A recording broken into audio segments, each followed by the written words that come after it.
नमस्कार साथियों, कैसे हैं? मैं आदित्य सिंह और एक बार फिर से आप लोगों के बीच आ गया हूँ आपके सब्जेक्ट फार्मास्यूटिक्स का लेक्चर नंबर 11 लेके। आज हम लोग पढ़ने वाले हैं जो चैप्टर था हम लोगों का फार्मास्यूटिकल एड्स। ये उसका लास्ट टॉपिक है, प्रिजर्वेटिव्स नाम से क्लियर हो रहा है। आसान टॉपिक है, इम्पोर्टेंट है, इस पर ध्यान देंगे, ये जरा इम्पोर्टेंट है। ठीक है, इम्पोर्टेंट है। प्रिजर्वेटिव्स नाम से क्लियर हो रहा है, ऐसे एड्स, ऐसे सहायक या कह सकते हैं ऐसे तत्व जो चीज़ों को प्रिजर्व करने में यानी सुरक्षित रखने में यूज करे जाएं, वो क्या हैं? वही अपने प्रिजर्वेटिव्स हैं, है ना। अब बढ़िया अपन अच्छी प्यारी सी इसकी डेफिनेशन देखेंगे, फिर देखेंगे प्रिजर्वेटिव्स कहाँ कहाँ यूज होते हैं और जिन जिन जगहों पर यूज होते हैं वहाँ की उन चीज़ों में ये कितने अगर यूज कर रहे हैं तो कितना सेफ है इनको यूज करना। ऐसा तो नहीं कि यूज कर रहे हैं और ये हमको नुकसान करें। ओके, बात क्लियर है? चलिए शुरू करते हैं। तो जो शब्द है प्रिजर्वेटिव, इसका देखो सीधा सा मतलब है, the term preservative refers to the functional name of variety of compounds। तो जो शब्द प्रिजर्वेटिव है इनको हिंदी में बोलते हैं परिरक्षक, परिरक्षक बोलते हैं। तो जो शब्द प्रिजर्वेटिव है इसका सीधा सीधा जो है एक ऐसे कार्यात्मक नाम से संबंध है, एक ऐसी वैरायटी ऑफ कंपाउंड से। ये एक ऐसे कंपाउंड होते हैं जो किसी भी चीज में, जैसे जैसे किसी भी चीज में मान लो जैसे फूड हो गया, ड्रग्स हो गया, या पर्सनल केयर वाले प्रोडक्ट जैसे कॉस्मेटिक्स वगैरह, जो मेकअप वगैरह का सामान आता है, टूथपेस्ट वगैरह। तो ये जो सारी रेंज ऑफ प्रोडक्ट्स हैं इनमें इन प्रिजर्वेटिव्स को ऐड किया जाता है। क्यों? ताकि ये क्या कर सकें, बैक्टीरिया की ग्रोथ को रोक सकें, स्लो कर सकें, उनको खराब होने से बचा सकें, है ना। और किसी भी प्रकार के माइक्रो ऑर्गेनिजम्स को रोक सकें ताकि वो हमको किसी भी प्रकार के हार्मफुल इफेक्ट्स ना दे सके। ओके, अच्छा एक बात मैं पहले बोल दे रहा हूँ, चूंकि टॉपिक लंबा तो नहीं कह सकते, टॉपिक तो छोटा ही है, बट मैंने बहुत ही आज डिटेल में लिख दिया है, तो जरा छोटे छोटे जो है लेटर्स में लिखा हुआ है, तो थोड़ा अच्छी क्वालिटी में देख लेना और स्क्रीनशॉट लेके फिर आप जूम करके बड़े आराम से इसको देख सकते हैं। ओके, फिर देखो, बीच कैन बी नेचुरल और सिंथेटिक। मेनली टू टाइप्स के होते हैं, टाइप्स पे हम जाएंगे नहीं। टू टाइप्स के होते हैं, नेचुरल होते हैं और सिंथेटिक होते हैं। नेचुरल जैसे कह लो सॉल्ट हो गया, शुगर हो गया, है ना। और देखो अल्कोहल अपना है, वो भी एक नेचुरल प्रिजर्वेटिव है। सिंथेटिक कह लो सोडियम बेंजोएट वगैरह जो होते हैं, जो ड्रिंक्स वगैरह में यूज करा जाता है, बहुत सारे सोडा होते हैं ना, इनमें सोडियम बेंजोएट यूज करा जाता है। और अपना देख लो जो पैराबेंस होते हैं, है ना, पैराबेंस के अंदर फॉर्मल्डिहाइड आते हैं। अब formaldehyde long chain of like carbon and hydrogen से मिलकर बनता है, उस पर हम लोग नहीं जाएंगे क्योंकि केमिस्ट्री नहीं पढ़ा रहा हूँ मैं, आपको फार्मास्यूटिक्स पढ़ा रहा हूँ। तो ठीक है, पैराबेंस वगैरह हो गए, ये सारे कैसे ये सारे होते हैं अपने सिंथेटिक प्रिजर्वेटिव्स। ओके, तो ऐसा नहीं है कि अगर हम नेचुरल और सिंथेटिक की बात कर रहे हैं तो अगर नेचुरल है तो नेचुरल ही ज़्यादा अच्छे होंगे। प्रिजर्वेटिव्स के केस में ऐसा नहीं है। बाकी कहा जाता है कि ये कोई भी चीज़ जितनी ज़्यादा नेचुरल हो, जितनी ज़्यादा मतलब अपने ऑर्गेनिक हो ना, उतनी अच्छी होती है। लेकिन प्रिजर्वेटिव्स के केस में ऐसा बिल्कुल नहीं है। मतलब ऐसा नहीं कि जो नेचुरल प्रिजर्वेटिव है वो ही अच्छे होंगे और जो हम लोग बना रहे हैं खुद से या जो केमिकल प्रिजर्वेटिव है वो अच्छे नहीं होंगे। वही बात लिखी हुई है, ऐसा जरूरी नहीं है।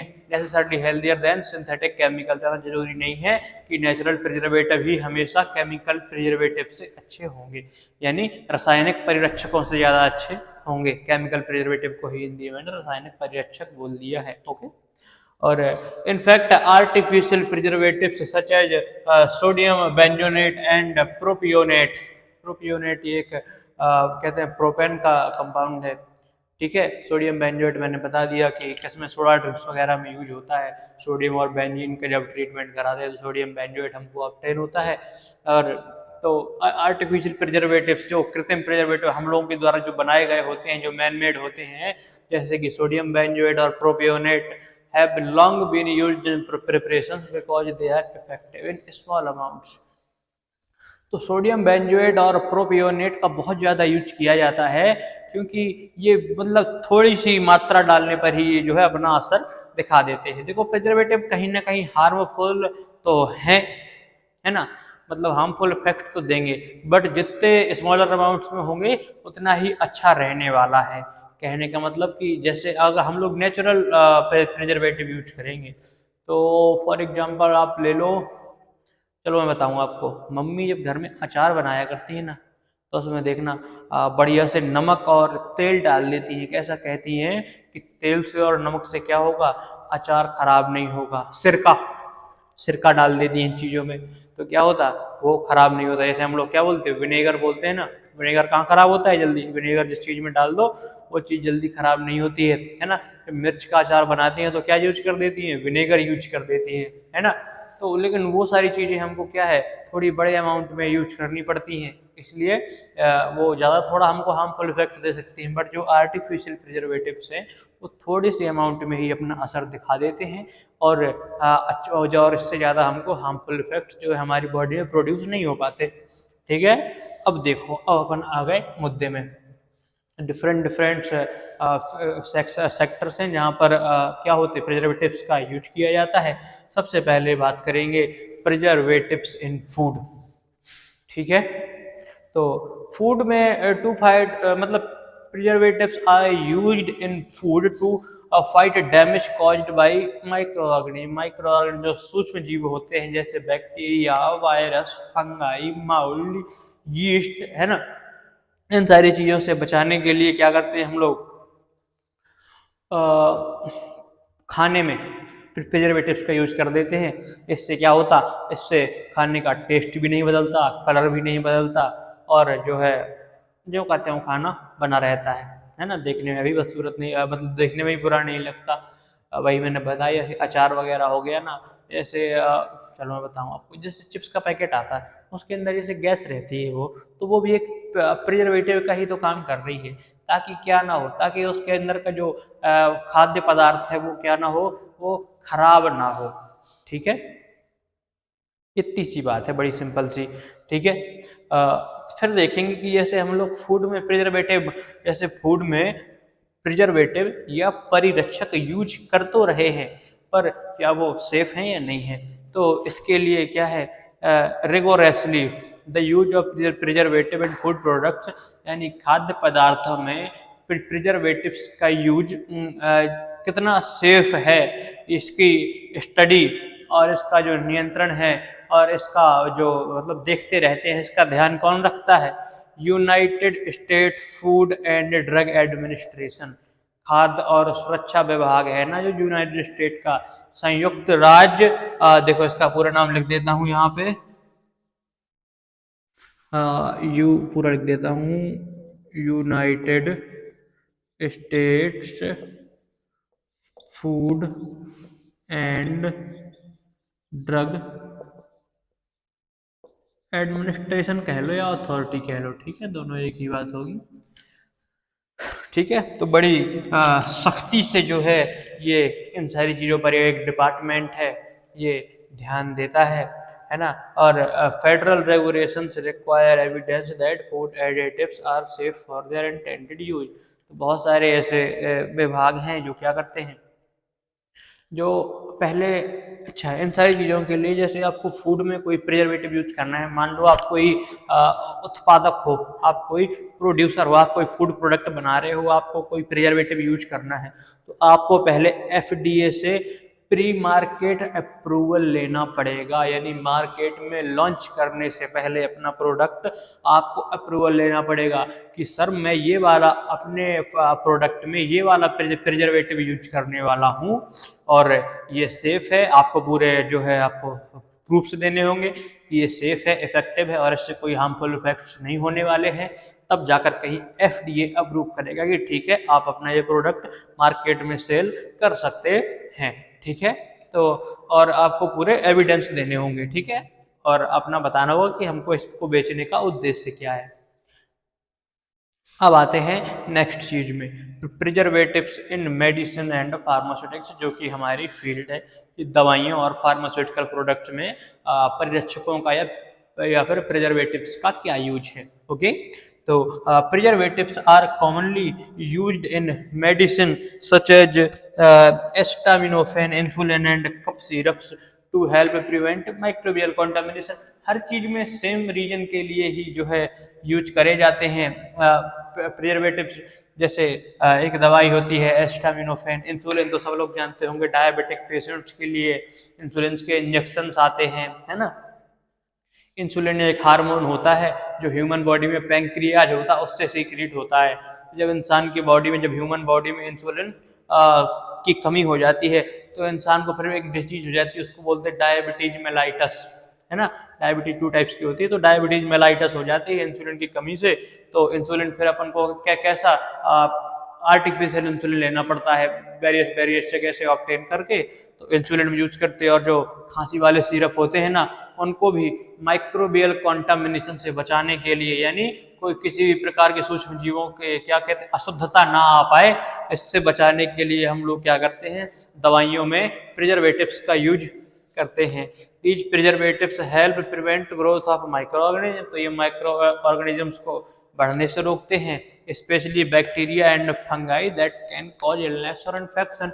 और अगर मेडिसिन में माइक्रो ऑर्गेनिजम्स की ग्रोथ हो गई तो वो हमको अच्छे इफेक्ट देने की जगह बुरे इफेक्ट दे देंगे, उल्टा बीमार कर देंगे। क्लियर है बात। अच्छा, जैसे देखो कह सकते हैं कि जैसे मैं बताऊं आपको, जैसे कोटिंग होती है,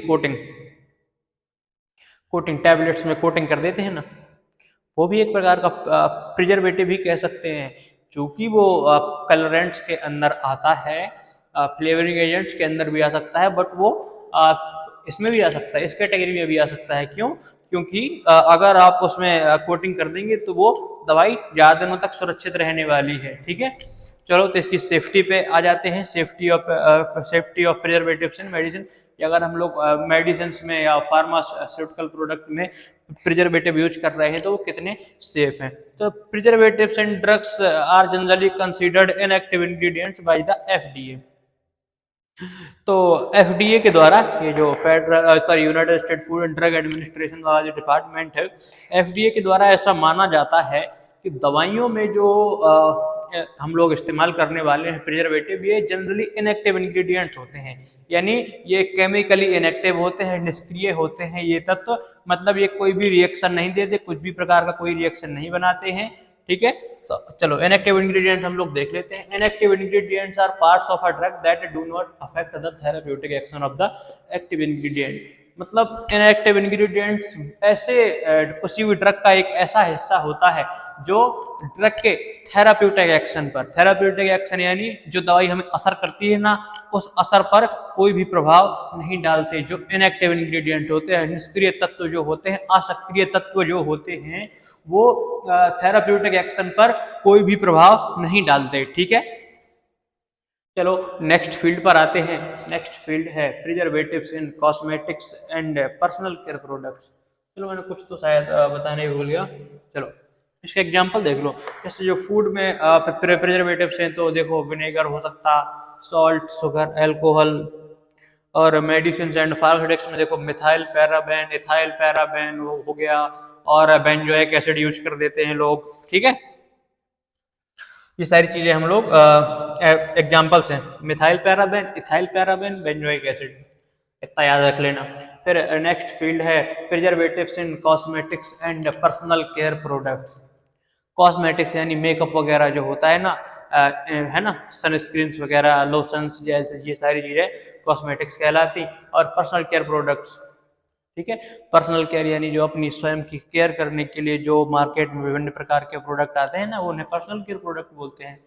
तो इसका भी सेम ही हाल है कि इनको preservatives are used in cosmetics and personal care products to prevent them from microbial to prevent them from the growth of microorganisms, है ना, कि उनके अंदर माइक्रो ऑर्गेनिज्म की ग्रोथ ना हो पाए, उनके अंदर किसी प्रकार का माइक्रोबियल कंटामिनेशन ना हो पाए।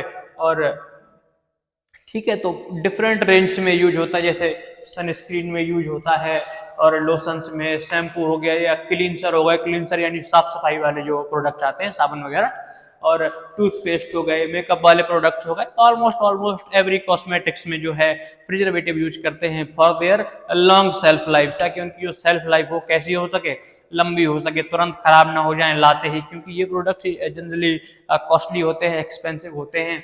ओके, तो they also prevent them from light heat and certain metals. तो कॉस्मेटिक्स जो होते हैं ना, वो आप लोग देखेंगे कि लाइट का उन पे और लाइट का और जो हीट का है वो बहुत इम्पैक्ट आता है, बहुत जल्दी प्रभावित होते हैं लाइट्स और हीट से।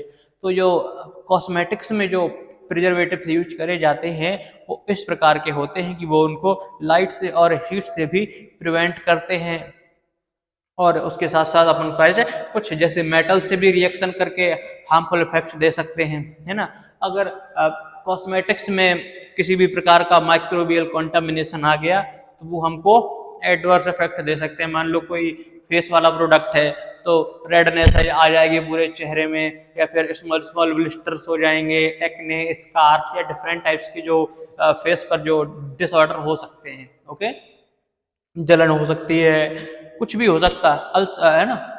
और देख सकते हैं कि अगर अब अपन ये देखते हैं कि अगर हम लोग अच्छा इसके एग्जांपल्स देख लो कॉस्मेटिक्स के, तो फॉर्मल्डिहाइड हो गया, और फेनॉक्सी इथेनॉल करके एक केमिकल होता है वो भी यूज करते हैं हम लोग कॉस्मेटिक्स में। सेफ्टी कि अगर कॉस्मेटिक्स और पर्सनल केयर प्रोडक्ट्स में हम लोग प्रिजर्वेटिव यूज करने वाले हैं तो कितने सेफ होते हैं।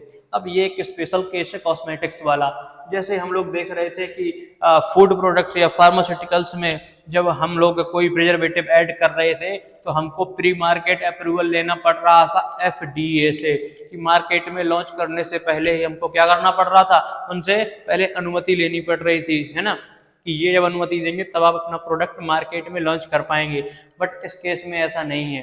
कॉस्मेटिक्स में आपको पहले मतलब प्री मार्केट अप्रूवल लेने की रिक्वायरमेंट या जरूरत नहीं पड़ने वाली है। लेकिन FDA जो होता है, FDA कहते हैं खतरनाक डिपार्टमेंट है, ये मार्केट पे नजर बनाए रखता है, और उसने अगर कहीं देखा कि आपके प्रोडक्ट में कुछ लफड़ा है, कोई गड़बड़ी है, ये हार्मफुल है, ये कुछ इफेक्ट दे सकता है, तो ये सीधा सीधा क्या करेगा, आपके ऊपर एक्शन ले लेगा, आपको सीधा घसीट के ले जाएगा कोर्ट में। ठीक है, सीधा कोर्ट केस बनेगा। कुछ दिनों पहले खबर सुनी होगी, न्यूज चैनल्स में आया था कि जितने भी ये कॉस्मेटिक प्रोडक्ट्स का जो एड आता है ना टीवी में, इसमें ये जो बड़े बड़े सपने दिखा देते हैं कि 7 दिनों में कैसे हो जाएं, गोरे हो जाएं, ये हो जाएं, वो हो जाएं, दुनिया भर का, है ना। तो इस पर जो है अब देखा होगा, अब ये एड्स बहुत ज़्यादा कम हो गए हैं, एड्स में नहीं, एडवर्टाइजमेंट्स। ओके, तो और FDA के पास ये भी अनुमति है, FDA के पास ये भी पावर है कि वो किसी भी, अगर उसने देखा कि कोई प्रोडक्ट गड़बड़ है या गड़बड़ कर सकता है, तो वो सीधा सीधा क्या कर सकता, तो वो सीधे रूप से आपको वो जितने भी आपके प्रोडक्ट्स मार्केट में अवेलेबल हैं वो डिस्ट्रीब्यूटर्स के पास से मंगा सकता है। पूरा पूरा मार्केट खाली करके जो है ब्रांड को प्रोडक्ट्स अपने पास मंगाने होंगे, मतलब वो प्रोडक्ट्स फिर सेल नहीं किए जा सकते हैं एक बार अगर FDA ने उस पर एक्शन ले लिया तो। ठीक है, अब प्रिजर्वेटिव्स इनपुट, ये बड़ी ये वैसे पुरानी बात हो चुकी है। अब जनरली फर्नीचर्स वगैरह में यूज होता है, अब उतना ज़्यादा यूज तो होता नहीं है। पहले वुड को जो है वुड्स में यानी लकड़ी में प्रिजर्वेटिव यूज करके टेलीफोन पोल्स वगैरह बनाते थे, बट अब तो टेलीफोन्स वगैरह का इतना यूज रह नहीं गया है, तो ये ज़्यादा यूज नहीं होता। और रोड साइंस वगैरह बनाने में, है ना, पहले देखा होगा बहुत सारे फॉरेन कंट्रीज में लकड़ी के साइंस बने होते हैं मुड़ने के लिए, या कुछ भी अगर उस पर कुछ लिखना है इंपॉर्टेंट इन्फॉर्मेशन तो लकड़ी के पोल्स यूज करे जाते हैं, है ना। बट अब इसका उतना स्कोप नहीं है, इसका उतना यूज नहीं होता।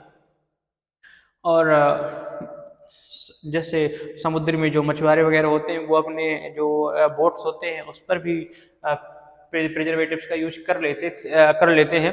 और अगर इसके एग्जांपल की बात करें तो एक क्रियो सेट आता है, वो इस पर यूज करा जाता था पहले, और एक क्या बोलते हैं पेंटाक्लोरोफिनॉल करके एक केमिकल आता था, वो भी इस पर यूज करा जा सकता था, है ना, वुड्स में। ये सारी चीजें आप याद कर लेना, जो जो मैंने एग्जांपल्स बोले हैं ये नोट कर लीजिएगा। पेंटाक्लोरोफिनॉल और क्रियोसेट, किसमें, वुड में। क्रियोसेट यानी CREOSAT और पेंटाक्लोरोफिनॉल है PENTACHLOROPHENOL। ओके। और जो अपनी लास्ट कैटेगरी रहने वाली है वो है प्रिजर्वेटिव्स एंड वैक्सीन। इसकी सेफ्टी नहीं पढ़ रहे हैं क्योंकि सेफ्टी इसमें वुड में हमको क्या ही नुकसान होगा, है ना, वुड ही खराब हो जाएगा मैक्स टू मैक्स, है ना। ये कोई हार्मफुल इफेक्ट्स तो होंगे नहीं वुड में इसके। और प्रिजर्वेटिव्स इन वैक्सीन, वैक्सीन तो आप लोग जानते होंगे जो टीके होते हैं, है ना।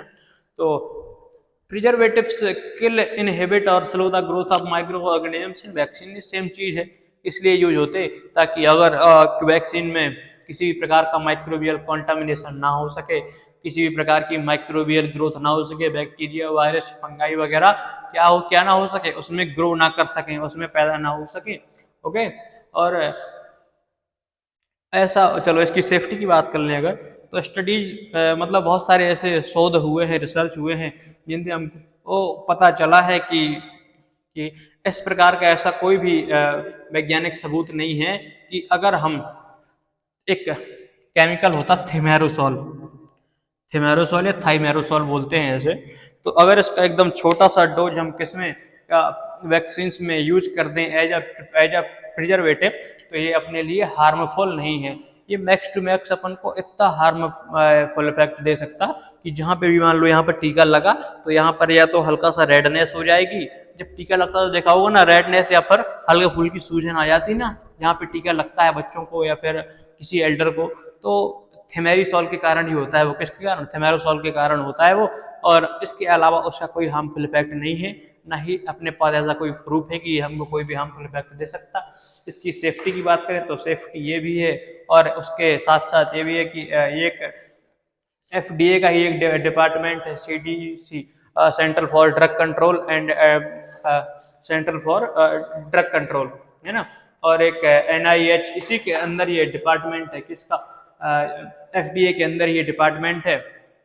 तो ये दोनों डिपार्टमेंट क्या करते हैं, इनको रेगुलरली मॉनिटर करते रहते हैं और वैक्सीन के ऊपर रिसर्च करते रहते हैं कि जो भी वैक्सीन्स, पहली बात तो वैक्सीन्स जो होती हैं वो बहुत ज़्यादा क्लिनिकल ट्रायल्स के बाद मार्केट में आती हैं, है ना। तुरंत तो अब जैसे किसी भी चीज़ का टीका आ रहा है मार्केट में तो बहुत ज़्यादा पहले क्लिनिकल ट्रायल्स होंगे, है ना। एनिमल्स पे पहले ट्रायल किए जाएंगे, फिर ह्यूमन ट्रायल किए जाएंगे, उसके बाद ही वो मार्केट में आते हैं। तो इसकी सेफ्टी की हमको उतनी ज़्यादा कोई चिंता नहीं है। इसी के साथ आपका ये जो चैप्टर था फार्मास्यूटिकल एड्स वाला, वो प्रिजर्वेटिव के टॉपिक के साथ खत्म होता है। आज की क्लास के लिए इतना ही। टिल देन मिलते हैं नेक्स्ट क्लास में, हटूंगा स्क्रीनशॉट ले लेना। Till then thank you.